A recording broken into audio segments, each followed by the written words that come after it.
कुमार मारा गया, क्यों आज उसकी मां न्याय मांगने के लिए आपके चौखट पे खड़ी है?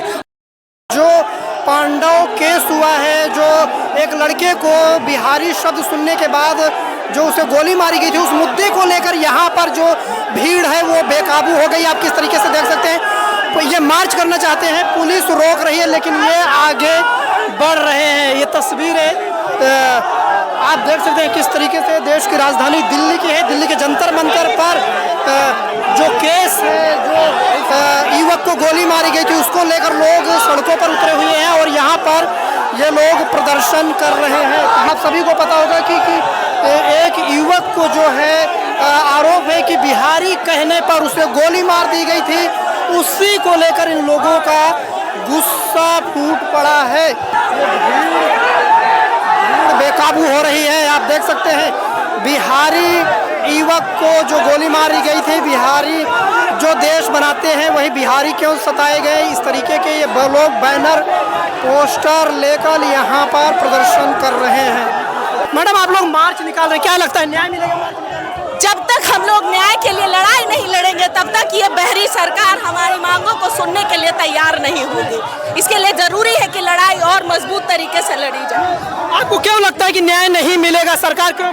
कब न्याय मिला है? बिहारी को भेड़ बकरियों की तरह सिर्फ वोट बैंक बनाकर यूज करने का काम किया है इस सरकार ने। क्या बिहारी सिर्फ और सिर्फ मजदूर बनने के लिए पैदा हुए हैं? क्या बिहारी सिर्फ गोली खा के मरने के लिए पैदा हुए हैं? नहीं, हम बिहारी भी एकजुटता के साथ अपना अधिकार मांगते हैं। अभी हाल के चुनाव में विकसित बिहार का नारा दिया गया। विकसित बिहार मजदूर बना, सप्लाई का राज्य बना के रख दिया गया बिहार को। ये दुर्भाग्य है हमारे बिहारियों का, जो 10-10 हजार पे अपने वोट बेचते हैं और इस तरीके से अपने बेटों की कुर्बानी देते हैं। जरूरत है हम लोगों को जागने का, जरूरत है बिहारियों को एकजुट होने का और इस डबल इंजन की सरकार को बताने का कि अब बिहारी सिर्फ मजदूर बनने के लिए तैयार नहीं है। अभी हाल ही में तो बिहार ने सरकार बनाई है, बिहार की जनता ने। बिहार की जनता ने सरकार नहीं बनाई है, बिहार की जनता ने अपने आप पे गुलामी करने के लिए राज्य को कुर्सी पर बैठा दिया है, एक ऐसे जंगल राज को जिससे छुटकारा पाने की उम्मीद हम लोग लगातार करते आ रहे हैं। जीतन राम मांझी करें मर गया तो मर गया। मैंने क्या कहा, ये बड़ी विडंबना है कि बिहार में रुके हमारे लोग, हमारे अपने लोग जो बिहार को भेड़ बकरियों की तरह देख रहे हैं, उसमें आप किसी दूसरे व्यक्ति से क्या उम्मीद करेंगे? इसलिए जरूरत है कि अब आम नागरिक खुद एकजुट हो और अपनी लड़ाई खुद लड़े।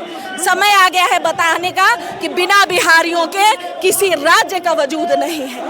तो क्या वजह है कि कहीं महाराष्ट्र, कहीं कर्नाटक, कहीं बिहार, यूपी, बिहार के लोगों को पीटा जाता है? सम्मान नहीं है क्या? सम्मान ये बिहार की अस्मिता को तार तार कर देने की जिम्मेदारी बिहार की सरकार की है, जिन्होंने रोजगार के नाम पे, विकास के नाम पे हमारे बिहारी भाइयों का, बहनों का हनन किया है। ना हमारी बेटियां सुरक्षित हैं, ना हमारे बेटे सुरक्षित हैं। ऐसे बिहार को विकसित बिहार कोई कैसे कहे? आज बिहार की बेटी ये सवाल पूछना चाहती है इस सरकार से कि आप जहां बेटी बचाओ बेटी पढ़ाओ का नारा देते हैं, जहां आप लोगों को स्वतंत्रता के नाम पे नारा देते हैं, हमने लोगों को शिक्षित किया, साक्षर किया, आज जवाब दीजिए हमें तो क्यों पांडव कुमार मारा गया? क्यों आज उसकी मां न्याय मांगने के लिए आपके चौखट पे खड़ी है और क्यों न्याय मांगना पड़ रहा है?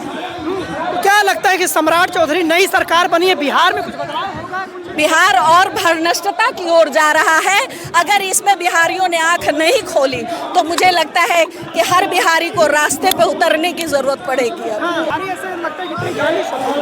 देखिए, जिस बिहारी मजदूरों के इस पे बिहार को मजदूरों का राज्य, बिहार को अनपढ़ राज्य, जो बिहार अपने गौरवशाली इतिहास के लिए जाना जा रहा है, उस गौरवशाली इतिहास को आज लोगों ने बिहारी कह के गाली बना दिया है। शर्म करने की जरूरत है और सोचने की जरूरत है कि हमने बिहार का मुस्तकबिल किन हाथों में दे दिया है। लेकिन बिहार के जो बड़े बड़े नेता हैं वो केंद्र की कैबिनेट में हैं और राज्य सरकार बन ही गई है। यहाँ परिवारवाद और वंशवाद की राजनीति चल रही है। सबसे दुर्भाग्यपूर्ण बात यह है कि बिहार के मुस्तकबिल पे बैठे लोग अपने परिवारों का भला करने आए हैं, बिहार का नहीं। तो क्या फर्क पड़ता है कि बिहार के 40 सांसद आके दिल्ली में बैठे हैं और दिल्ली की सरकार का रूपरेखा तय कर रहे हैं। बिहार को सम्मान नहीं मिल पा रहा है, कब तक अपमानित हो रहे हैं? बिहार की जनता को समझने की बड़ी आवश्यकता है। बिहार में जब तक तख्त पलट नहीं होगा तब तक बिहार की दुर्व्यवस्था को दूर नहीं किया किया जा सकता है। बिहार को ज़रूरत है एक नए विकल्प की, बिहार को ज़रूरत है एक नए चेहरे की जो बिहार के भविष्य को सुधार सके और एक सुंदर और साक्षर बिहार बना सके। डबल इंजन की सरकार है दिल्ली में, क्या लगता है डबल इंजन की सरकार में न्याय मिल पाएगा? ये जितनी चीज़ें आप देख रहे हैं, निरंतर घटनाएं देख रहे हैं, बेटियों की बलात्कार, बेटियों की हत्या, बेटों की हत्या, बेरोजगारी, ये परिणाम है इस डबल इंजन की सरकार का, जिसमें हम कहते हैं मोदी है तो मुमकिन है। तो क्या सच में मुमकिन है? क्या सच में आज न्याय मांगने देश क्या बदल रहा है? मुझे आप ही बताइए। आज भी बिहार में अरवा और उसना चावल पे वोट दिए जा रहे हैं तो बिहार में तरक्की हो रही है? बिहार में भूखमरी है, बेटे पलायन कर रहे हैं, बेटियां पढ़ने बाहर आ रही हैं और हत्या कर दी जा रही हैं, तो बिहार बढ़ रहा है। बिहार में बेटियों की बोली लगाई दी जा रही है, तो क्या बिहार बढ़ रहा है? सोचने की ज़रूरत है। तो क्या लगता है कि जिस तरीके से अभी गुड़गांव में और तमाम नोएडा में प्रदर्शन हुए, जाहिर सी बात है कि यूपी बिहार के ही लोग हैं, तो क्या ये पलायन रुकेगा? कब तक मजदूर बनकर रहेंगे? कब तक? देखिए, मैंने अभी भी आपको कहा, मैं बार बार यही बात कहती हूँ कि जब तक हम बिहारी एकजुट नहीं होंगे, जब तक हम अपनी शक्ति को नहीं समझेंगे और ऐसे सरकार जिन सरकार को सिर्फ और सिर्फ परिवार और वंशवाद की राजनीति का समापन नहीं होगा, तब तक हमारे बिहार का भला नहीं होगा, बिहार से पलायन नहीं रुकेगा। इसलिए इस डबल इंजन की सरकार को बंद करना ज़रूरी है, इस पर समापन पूर्ण विराम लगाना ज़रूरी है। अब ये उसके लिए लड़ाई छिड़िए, देखिए ये लड़ाई कहाँ तक जाती है। बिहार उत्थान के लिए महिलाओं को 10-10 हज़ार रुपए दिए गए, बताया कि मैं माफ़ी चाहूँगी। बिहार उत्थान के लिए 10-10 हज़ार रुपए नहीं दिए गए, बिहार में 10-10 हज़ार में वोट खरीदे गए, जिसका परिणाम स्वरूप आज बिहार की जनता भुगत रही है। मिल रहा है इसका परिणाम। तो विकल्प क्या है? बस विकल्प यही है, जब तक आप समझेंगे नहीं, जब तक आप साक्षर नहीं होंगे, जब तक आप जानेंगे नहीं, तब तक आप ऐसे ही गुलामी करेंगे और इसी तरीके से आपके बेटे बेटियों की हत्या कर दी जाएगी और आप कैंडल मार्च निकाल के उनको संतावना देते दिखेंगे। जरूरत है जागिए, अपने मत का सही अधिकार करिए, अधिकार को आजमाइए और एक ऐसी सरकार का गठन करिए जो शिक्षा। लोकसभा चुनाव हो, विधानसभा चुनाव हो, उसमें एक मुश्त वोट जाता है बीजेपी को वोट जाता नहीं है, बीजेपी वोट खरीदती है, आम जनता को मूर्ख बनाती है और सिर्फ इसलिए बनाती है, अगर आम जनता साक्षर होगा तो ये सरकार राज किस पे करेगी। इसलिए बिहारियों को अनपढ़ मूर्ख जाहिल रखा जाता है ताकि उनका शोषण किया जा सके, ताकि वो शोषित हों और शोषित हो के भेड़ बकरियों की तरह आपको मरते दिखें। हम ये कहना चाहते हैं, अगर यही पांडे अगर कोई मूवी लाइन के किसी का बेटा होता या किसी नेता के बेटा होता तो आज रेखा गुप्ता जी, मोदी जी, योगी जी सारे कीचड़ लांग के आते और आज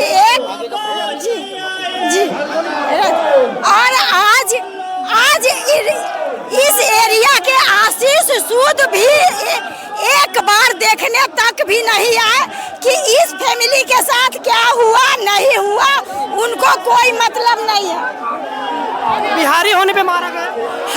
हम लोग बिहारी को ऐसा ही कुचल दिया जाता है और कीड़े मकोड़े जैसे समझा जाता है। हम लोग बिहारी को ऐसा ही कुचल दिया जाता है और कीड़े मकोड़े जैसे समझा जाता है और ऐसा ही हमेशा मारे जाएंगे।